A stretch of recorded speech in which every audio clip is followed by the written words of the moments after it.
the truth sometimes is a bit scary, and organizations collectively avoid the truth, and individuals avoid the truth for a variety of reasons. And so that fear is kind of at the underpinnings of all of it.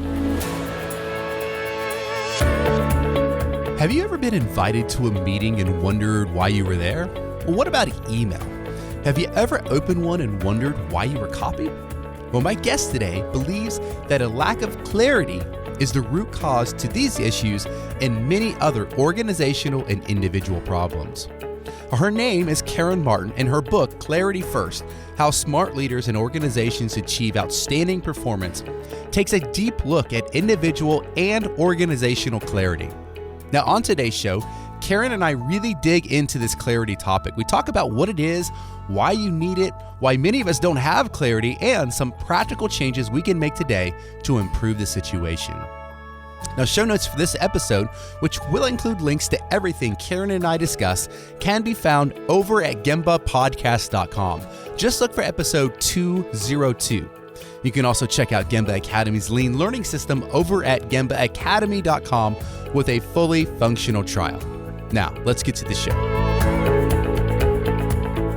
All right, Karen, welcome back to the show. How's it going? It's going very well, Ron. It's so great to be back. Thank you. It's fun to talk with you. I say welcome back because I was looking and I had no idea it had been this long since. Now, we've done videos and such since this time, but you were on the podcast back in episode 5 in May of 2014. We talked all about value stream mapping. And so this is episode 202. So, wow, you've been a busy guy. Yeah, there's been a few in between. So, so good to have you back on. I always love talking with you, Karen. And so Ditto. Well, listen, so let's kind of begin with tell us a little bit about your background, how you first got into all this continuous improvement stuff, and then definitely tell us what you're up to these days. Oh, great. Good question. So my brother and I were just joking about how our entire family seems to have, been born and raised with the same DNA around process and organization and neatness and tidiness. So I think I was born kind of a lean thinker, referring to lean management. Yeah. But I started my career in science. And so I was doing a lot of diagnostic testing in healthcare and just kind of dabbling around in healthcare. And then I've really fell in love with business. Just got really interested in business, no matter what kind of business. And I started designing and managing operations. And then I learned about W. Edwards Deming and started following TQM and using TQM in all of my leading, organizations and building operations, some of them from the ground up. And it was 2000 when I went down to San Diego, moved down there, and got recruited for a job at San Diego State University, overseeing their Institute for Quality and Productivity, which was a joint venture between the business school and the extension program. And they had this sellout program that was kind of the cash cow of my department that was called Lean Manufacturing. Now, at that point, no experience in manufacturing. I'd been all in healthcare, financial services, insurance, that kind of thing. And I sat through the program. Since it was a cash cow, I wanted to see what was the big hubbub about it, and just realized immediately, well, it was an extension of Deming and a far more practical extension of Deming, and just fell in love with it. So then I went back out, and I had already been consulting, and I went back out after a stint at San Diego State and continued consulting, and that's when I started focusing primarily on lean management. Mm-hmm, mm-hmm. Very good. Very good. All right. Well, listen, the topic of the day is your book that, well, at least at the time of this recording, hasn't been released yet. I believe it's coming, I saw on Amazon March 9th. I don't know, is that right? Right date? That's the day, although it'll ship a little earlier. Okay. So the name is Clarity First: How Smart Leaders and Organizations Achieve Outstanding Performance. Now, as you know, I love doing these interviews before I actually read a book. I know that sounds weird, but sometimes I like going in like truly curious about what's going on and all the rest of it. So I can't wait to read the book. I know I definitely, I think I have one on order, in fact, perhaps even coming. But let's start, Karen, with just a real basic question of like, what is clarity? When we say the word clarity, what is it? And then why is this lean thinker named Karen Martin writing about it? Yeah. So clarity to me is, first of all, an unambiguous, simple, easy to understand way of going about life. And, clear conversation, clear thinking, clear doing. And the genesis of this topic was actually back when I was writing The Outstanding Organization. Clarity is one of the 4 foundational behaviors: clarity, focus, discipline, and engagement, that I believe are the foundation of any kind of organizational or, frankly, personal performance excellence also. Mm-hmm. And clarity got a lot of interest, and people were more passionate about that, it seemed, than any of the other 3.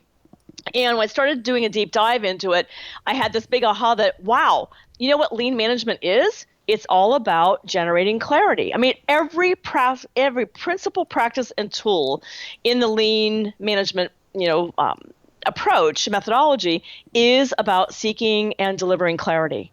Mm-hmm. And that's kind of the genesis of the book is, okay, well then, why are organizations not better at seeking clarity? Why do individual leaders have a hard time delivering clear messaging? And what does lean really offer us to help enable that? And what does that do to organizational performance? So who is the book for? Is it for kind of lean thinkers, or is it for really anyone? Well, so my editor, when I first approached her with the book, said, "Oh, here we go again, Karen. You have the split market." Mm-hmm. And so it really is very much for the improvement community to help them understand, what's been kind of missing mm-hmm. in the way we're applying lean thinking, and what we can do to be more explicit about the outcomes and the benefits of lean thinking. And it's also for any leader or any want to be leader that, whether you like lean management, have any experience with it or not, it's just foundational. Clarity is foundational for any level of success and performance, excellence in any endeavor. So it's two different audiences. Yeah. So, okay, well, I have several why questions here. So the first one is, just generally speaking, why do we need clarity? And maybe we could answer it in 2 different ways, at the individual level and then organizational level. Mm-hmm. Okay. So at the individual level, actually, I'm going to answer one that is for both. Okay. The overarching problem with not having clarity is that you waste time, it's frustrating, and it sometimes leads to very poor decisions and inappropriate action. And so no matter if it's an individual level or an organizational level, there's just a lot of waste around not being clear. Mm-hmm. And with clarity, what you're able to gain is just, much more efficient understanding and uptake of information, much more efficient use of resources, because you're not, having resources competing with one another, thinking, well, they meant this. Well, no, they meant that. And you're able to streamline the whole process of doing, thinking and doing and deciding. And if you don't have clarity, it just, prolongs all of that. It's, if you start looking at the level of frustration and stress in a workforce, very often it's around them having to kind of muddle their way through this murkiness that is, not very fun, frankly. Mm-hmm. Can you give it maybe an example of a situation where there wasn't clarity, and then perhaps they sought clarity and got it? Yes. So I'm going to take a very simple and a very common problem I see with the lack of clarity is in just simple things like a meeting. You get people in a room for a meeting, and you don't really know exactly what the objective of the meeting is. And why am I here? Yeah. And why isn't Joe here? Yeah. And that, it's just meeting management 101, but it's not commonly applied, where you need to have a mission for that meeting, who needs to be there to accomplish that mission, and what do you expect to get at the end of that meeting. And that level of clarity helps meetings be far more effective. Mm-hmm. Same with emails, same with phone calls. What's the mission? And then at an organizational level, just understanding what are our priorities really? Not what this division thinks they are and that department thinks they are and this leader thinks they are, but collectively, what are our priorities? And it's, if you don't have that level of clarity, then people just, spin and waste resources. And unfortunately, it's pretty common that organizations don't have a collective level of clarity around the priorities of the organization. Mm-hmm, mm-hmm. Now, what's the relationship between clarity and what, I don't know, someone like Simon Sinek would call like your why? How do those two play together? Yeah. So in the book, I decided that I wanted to look at 5 different kind of buckets of clarity. So I have purpose, priorities, process, performance, and problem solving. Okay. And Simon is actually one of the most influential voices in my thinking about purpose. Hmm. And I love his book, Start With Why. Hmm. And in when I started looking at organizations deeply, and Lean has been kind of quiet on the issue of why, Hmm. at purpose for organizations. And so I started looking at, organizations trying to do Lean, and very often they just didn't even have fundamental clarity about what are they really in business to do, not what, but why are they doing it. Hmm. And if you start getting clarity around that, then decisions start becoming easier to make. Deciding new products starts being easier to decide, which products should we go into, and people align much more easily around that. And it's an emotional hook as well. Hmm. People, they have a hunger for contributing to something larger than themselves. And what does not answer what's larger than me? Why does? Hmm. Hmm. Got it. Got it. So why is it so hard? Why is clarity so hard? Well, it's a great question, and it's a very big question because there's so many different reasons why clarity is hard. To me, they all kind of drill down to fear. And I don't want to get, too psychobabble-ish, but, because fear is a pretty powerful thing. And so, for example, we talk about clarity pursuers and clarity providers in the book. And clarity pursuit is not being afraid of the truth. And, the truth sometimes is a bit scary, and organizations collectively avoid the truth, and individuals avoid the truth for a variety of reasons. And so that fear is kind of at the underpinnings of all of it. If you take it up to the next level, then you've got things like we're rushing. We're not taking time to really slow down and understand. We're dealing with pressures from deadlines and things like that make it so that we're not necessarily seeking clarity. Then there's the psychological problem we all have with biases and assumptions, and not really having the humility to understand what our thinking is really around. Hmm. And then there's just lack of curiosity. You have to have a rabid curiosity in order to be an effective person that continuously seeks clarity and delivers clarity. You have to have that, well, I want to understand. And so curiosity and humility are very closely tied in my book. And, curiosity gets kind of drummed out of us as children. Hmm. And so part of what businesses have to do and leaders have to do is kind of stir that back up and give people a safe spot to allowing that curiosity to shine, and not punish them, frankly, for seeking to understand. Hmm. Hmm. Now, you kind of touched on it just now. One of my questions that I wanted to ask, I was poking around on your website and just kind of reading some more information about the book. And you mentioned clarity pursuers, clarity avoiders, and then the clarity blind. Hmm. Can you maybe just kind of, I know you touched on pursuers a little bit, but maybe just touch on those three and what's different about them? So in the case of clarity pursuing, there's the active interest in understanding and the truth and getting the truth no matter how hard it is. I've always been a believer that I'd rather know the truth no matter how painful it is, because then you've got power. You know what you're dealing with. If you don't know the truth, you don't know what you're dealing with, and so you can spend all kinds of time and money doing things that aren't going to really get you any kind of solution to whatever problem it is you're trying to solve. So a clarity pursuer is someone who's just constantly seeking the truth. And lean principles, practices, and tools are all about seeking the truth at all times. And so, strategy deployment, for example, is you have to, understand current performance, and you need to be clear about what your mission is, where you want to go, and what performance you want to achieve. And then, you can get very much more clear about how you're going to get from point A to point B. Clarity avoidance is an interesting one, because that one comes again back to fear at the core of it all. But then there's all kinds of reasons why we avoid the truth. We think we're going to be punished. Mm-hmm. We think that it's going to make us look silly. All kinds of things like that get into clarity avoidance. Clarity blind is the interesting one, because you don't know what you don't know. And clarity blind is when you don't even understand that you are operating without clarity. So part of what we talk about in the book is mindfulness and starting to operate with a far more sense of being present and being mindful of everything. That helps you start reducing the risk of being clarity blind in every situation. When you say mindfulness, are you talking like meditation, that kind of thing, or is it something else? Well, mindfulness is being very, very present in the moment Mm-hmm. and acting without judgment. Mm-hmm. So mindfulness meditation is one practice that helps you develop greater mindfulness. Mm-hmm. And, there's all kinds of meditation. It doesn't necessarily Yeah. mean that you're sitting in a room. Yeah. Yeah, there's walking meditation. Unless that's your thing, then go for it, man. Exactly. There's all kinds of ways to meditate. But meditation is a wonderful tool to train the mind. And that's what, mindfulness gets easier and easier the more your mind is trained to focus in the present. Mm-hmm, mm-hmm, mm-hmm. So I do know in your book you coined a I guess you would call it a problem solving approach that you acronym is CLEAR. What is CLEAR?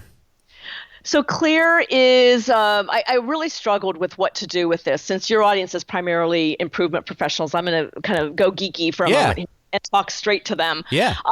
What I have found lacking in problem-solving methodologies my entire life, and looking at everything from, PDCA, PDSA, DMAIC, OODA, Ford's 8D, Toyota, TBP. I mean, all of them they suffer from not being explicit on what you're doing, what you're really doing in each one of those stages that is represented by the acronym. And so, for example, PDCA, PDSA, plan. Well, plan is a pretty vague word. And what you're doing in the P of PDCA is not much planning. Mm-hmm. You're actually discovering and you're learning about the current state and forming a very, a clear problem statement and all those things. So I just have felt like the average Joe or Sally, when they're learning how to solve problems, it just isn't very helpful to have these acronyms that are not very explicit. And so I came up with the questions that are what people actually, should be doing and good problem solvers are doing in each one of those stages. And I struggled with whether to label it as anything other than a bunch of questions, because I don't want it to be perceived as another problem solving, a different problem solving methodology. It's not. It's just making explicit what's in all of those problem solving methodologies. So I pray it becomes an overlay onto these other ones just to help people be more effective. And CLEAR just happens to be a easy way to remember the different sections. And I just don't mean for it to be a substitute for DMAIC or PDSA. Yeah, got it. So what's it stand for? Okay, so CLEAR is an acronym that stands for clarify, learn, experiment, assess, and then roll out. So rollout, for example, is one of the areas that's been missing from all but one of the problem-solving methodologies. What you can do all the great problem-solving possible, and if you don't have a proper rollout of that new way of operating, people aren't going to understand it. They're not going to do it. Risk of it rolling back to the old way. And so rollout is the kind of execution of the end state of problem solving. So clarify is, really a big part of what is in the D of DMAIC, the P of PDSA, clarifying what the problem is. How do you know it's a problem? Who's the problem for, that type of thing. Learn is the current state piece of it. What's the reality of the situation? What are the most significant root causes? And then experiment is another thing that isn't as explicit in the methodologies, where you're forming a hypothesis and you're testing a potential countermeasure or countermeasures and studying it to see what worked and what didn't work and tweaking along the way. And I think the missing question is, what do you think is going to happen? Being very explicit about what you expect. And then, of course, the A of assessment is, well, what did happen? What really happened? And then being explicit that at that point, you don't necessarily either abandon or adopt. You might need to adapt and tweak it and run another experiment. And then finally roll out, which I mentioned earlier. I like it. Clarify, learn, experiment, assessment, roll out. Assess and roll out. Yep. Yeah. Oh, Yep. yeah. Assess. Yeah. I'm making my own notes here, so sorry for the listeners. That's right. I'm learning myself. So good stuff. All right. Listen, last question that I have for this section, and we'll jump into the reflection section since we definitely got some new questions since episode 5. So, Yes. so I want everyone to go buy this book first and foremost. So if you're listening to this and you have ears hearing these words, please go buy this book. But The book is called Clarity First. yeah, clarity first. But before that, give everyone listening just maybe one or two practical things they could do today, or to be at least begin to do today. I'm sure they can't solve the problem in one day, but some things for them to take away from this episode that will help them get closer to having more clarity in their life or in their business. I think one of the first things is becoming aware of the degree to which clarity is not present. Awareness is the first step of breaking any kind of habit, and we really have become habituated to ambiguity. And I think a lot of people believe that business is necessarily ambiguous and by design, and it needs to be, and that's so not true. So just start paying attention to every conversation, every email you read, every email you send, every meeting you attend, every objective you write, every goal you write. Start just being very clear and aware of what you're actually communicating and the degree to which you might be just not being explicit enough, and test it. Ask people to respond. Ask people to, react to what you're saying, writing, or planning, and see if you're really clear. That awareness is very, very important. I love it. I love it. So okay. That's number one. Number two is, actually executing. Just do not write another email unless you have at the top of the email, very first paragraph, hopefully first sentence, what's the ask? Are you asking someone to do something? Are you asking them to make a decision? Or is it just an FYI? Be very clear about the purpose of that email to set people's the receptivity, the mental part of this is like, okay, I need to read this from I need to do something perspective. Just simple things like this that are just not commonly done that we need to get better at. I also think that everybody should go start talking to their leadership team right now, no matter who you report to, no matter what level it is, and say, here's the organizational cost that we're experiencing because of the lack of clarity. And let's just start talking about creating a culture of clarity where it's safe to seek the truth. It's safe to tell the truth, and no one's going to be punished because there's a problem. For example, it's just that's what gets people not wanting to be clear about anything because of the risk of being ridiculed or punished. So talk to your leaders. Stop writing emails where the ask is all the way at the end of it. Put that up front. Have a mission for every meeting, and be aware. Mm-hmm. Yeah, I almost wonder, the email one is really interesting to me. Like sometimes, I'll even find myself, if you're forwarding an email to for me, I might forward an email to Kevin, my business partner, and it's more of like an FYI. So you just almost say just FYI, and then you hit send. And I almost wonder, how much value is that really adding? Do they really need to know the FYI? Maybe, perhaps they do, but I don't. It's a great question, and it's something that is worth a conversation because, with my own team, I found that 2 people on my team were, just constantly saying, God, all the emails. And I thought that the FYI emails were something that were helpful to them. And then I sat down and we had a really long conversation about what types of things they want to know about and what types of things they don't want to know about. And so, I was not practicing what I preached there for a moment, and but then I finally got back on the path, and everyone's happy. Yeah. so it's good. Can I mention one more thing? Yeah. I forgot to mention performance. And so, when you talk about clarity, most people respond really well to knowing the score. I have a story in the book about being at a football game and, what if the scoreboard didn't work? How would that work? And organizations are, just not very forthcoming with organizational performance at a work team level, department level, division level, and the overall organization. If anything is hidden in a computer, then people don't actively seek information. We have to give it to them. And so I think that's another thing back to your question, what could people do today Hmm. is start defining, the relevant few measures that say, how you doing? Yeah.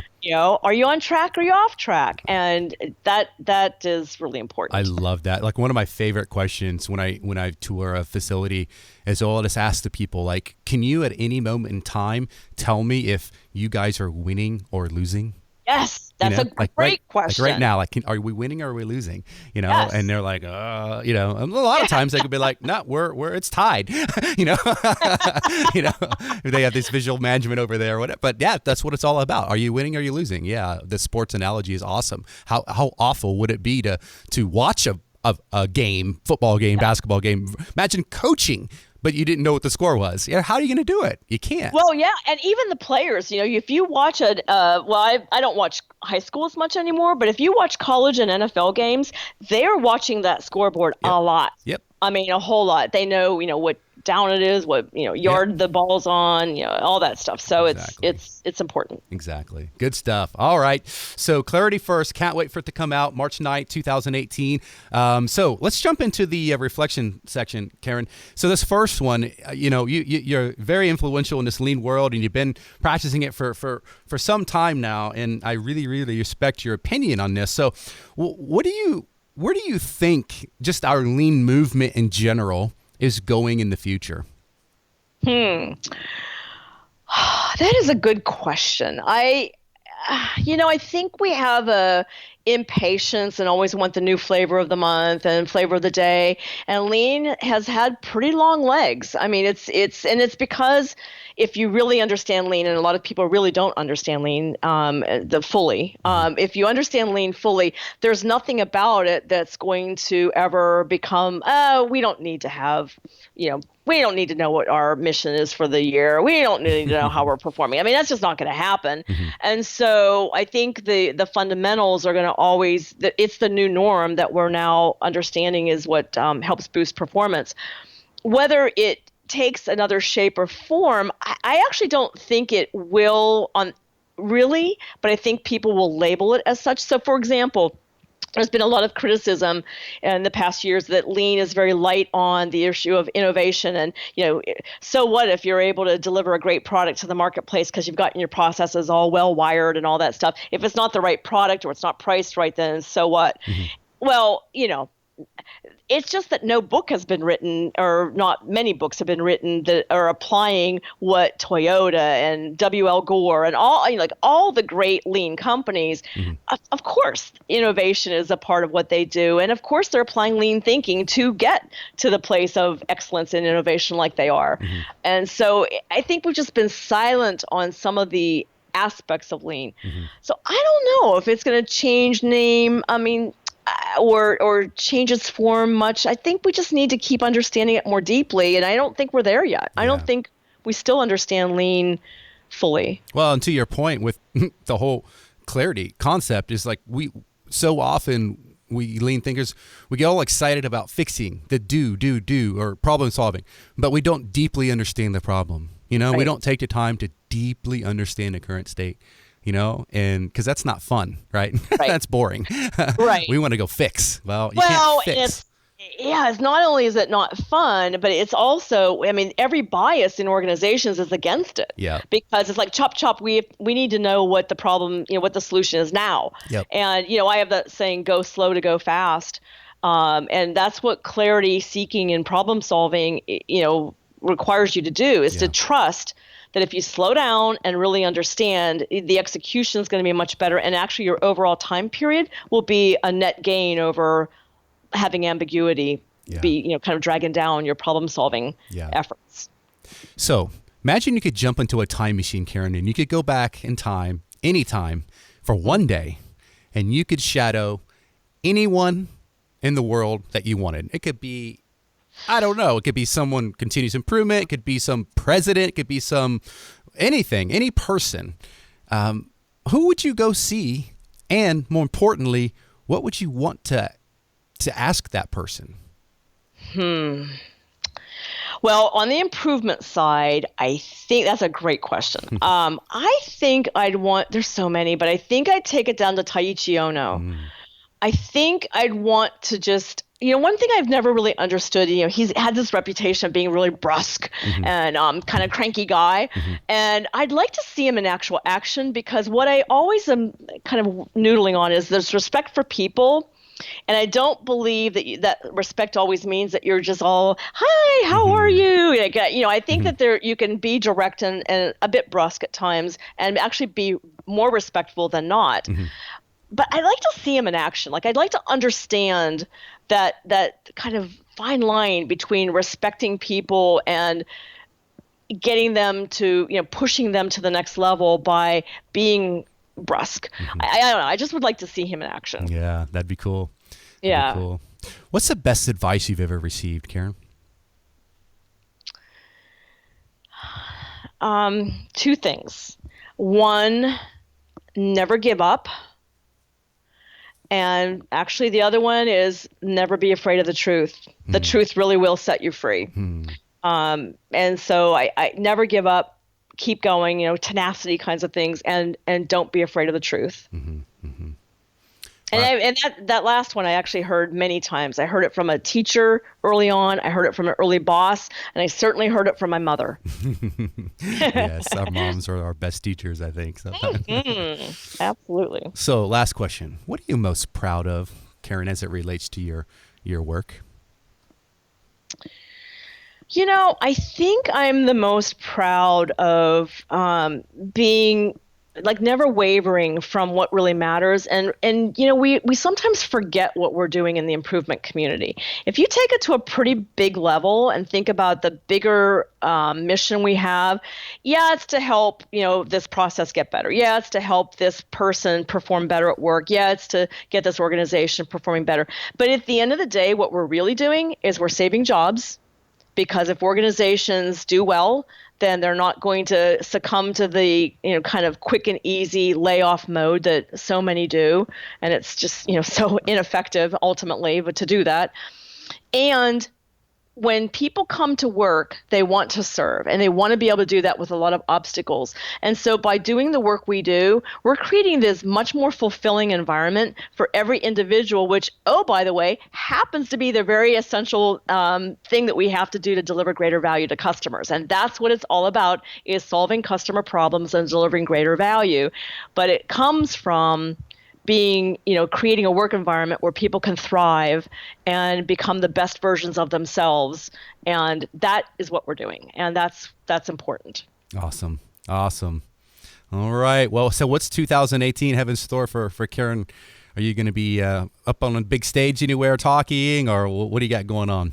Yeah, the requests are just now starting to come in for speaking because when the book comes out, they'll start Yeah. coming in really fast. So I don't know the full picture of where I'm going to be. I am speaking next at Ohio State at the MBOE program Hmm.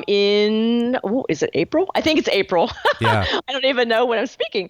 I think it's April, and so that's my next one. And then the other thing is, we're moving to Texas. Yeah. And so moving from California to Texas, I've been in California since 1980. So this is kind of a big deal. Yeah. And so new book, new city, new state.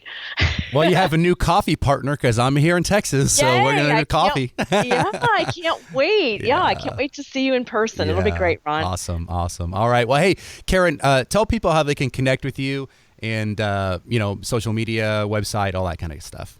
Sure, thanks. So the website is ksmartin.com. That's S as in Sue, ksmartin.com. And if you have any interest in free resources, we have all kinds of webinars and free resources there. Social media, Karen Martin OpEx on Twitter, and then Karen Martin Group on Facebook and on LinkedIn, and then also Karen Martin OpEx on LinkedIn for my personal page. Nice. Yeah, we'll link to everything. This is going to be episode 202. So if you want to remember one website, gimbapodcast.com, and then look for 202. We're going to put everything that we haven't even talked about your other books. We just ran out of time here, but you've written some epic books that have helped me tremendously as a person and a lean thinker. So we're going to link to all those as well in the show notes. So definitely want everyone to go out and pick up Clarity First. I can't wait to read it myself. Oh, thank you, Ron. And you know what? Thank you for what you do to help spread all of this messaging that you do in the improvement world and beyond into to just business in general, you guys play a really important role. Thank you for what you do. Oh, you're welcome. Thank you. All right, Karen. Well, I'm sure we'll cross paths sometime this year, so I can't wait to see you. All right. I'll call you as soon as I get settled. All right. You take care. All right. Thank you. You too. Thank you, Ron. Bye. Thanks for listening to the Gemba Academy podcast. Now, we invite you to take a no-strings-attached, fully functional test drive of GembaAcademy.com. Gain immediate access to more than 1,000 Lean and Six Sigma learning resources, all free of charge, at GembaAcademy.com.